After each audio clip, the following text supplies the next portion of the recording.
ಇನ್ನು ಕನ್ನಡದ ಖ್ಯಾತ ನಟರಾದಂಥ ಶಿವರಾಜ್ ಕುಮಾರ್ ಅವ್ರ ಜೊತೆ ಅಭಿನಯ ಮಾಡಿ ಮತ್ತು ಅಂಬರೀಷ್ ಶಂಕರ್ನಾಗಂತ ದೊಡ್ಡ ದೊಡ್ಡ ನಟರಿಗೆ ಅಭಿನಯ ಮಾಡಿದಂಥ ಮೋಡಕ್ಕೆ ಕೂಡ ತುಂಬನೇ ಮುದ್ದಾಗಿ ಮತ್ತು ಹಾಟ್ ಮತ್ತು ಬೋಲ್ಡ್ ಪಾತ್ರಗಳಲ್ಲೂ ಕೂಡ ಅತಿ ಹೆಚ್ಚಾಗಿ ಕಾಣಿಸಿಕೊಂಡು ಒಳ್ಳೆ ಫ್ಯಾಮಿಲಿ ಓರಿಯೆಂಟೆಡ್ ಸಿನಿಮಾಗಳನ್ನು ಕೂಡ ಕೊಡ್ತಿದ್ದಂಥ ನಟಿ ಚಾರುಲತಾ ಅವರು ಇಂದು ನೆನಪಾಗಿ ಮಾತ್ರ ಉಳಿದಿರುವಂಥದ್ದು. ಹಾಗಾದರೆ ನಿಜಕ್ಕೂ ಏನಾಗಿದೆ ಅದರ ಬಗ್ಗೆ ಸಂಪೂರ್ಣ ಮಾಹಿತಿ ನಾನು ನಿಮಗೆ ಕೊಡ್ತೀನಿ.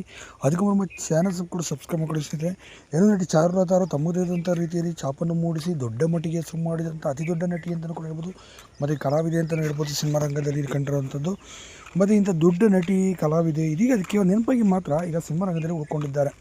ಏಕೆ ಅಂತಂದರೆ ಅವರು ಸುಮಾರು 2001 ನಾಗದೇವತೆ ಸಿನಿಮಾನೇ ಅದು ಹೆಚ್ಚು ಕಡಿಮೆ ಕೊನೆಯ ಸಿನಿಮಾವಾಗಿ ಮಾಡಿದ್ದು.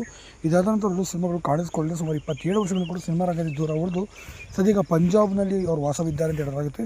ಸದ್ಯ ಈಗೊಮ್ಮೆ ಇನ್ಸ್ಟಾಗ್ರಾಮ್ನಲ್ಲಿ ಆ್ಯಕ್ಟಿವ್ ಆಗಿದ್ದಂಥ ಚಾರುಲತಾ ಅವರು ಸದ್ಯ ಸೋಷಿಯಲ್ ಮೀಡಿಯಾದಲ್ಲೂ ಸ್ವಲ್ಪ ದೂರವಾಗಿ ಉಳ್ಕೊಂಡಿದ್ದಾರೆ ಅಂತಲೇ ಹೇಳಲಾಗ್ತದೆ.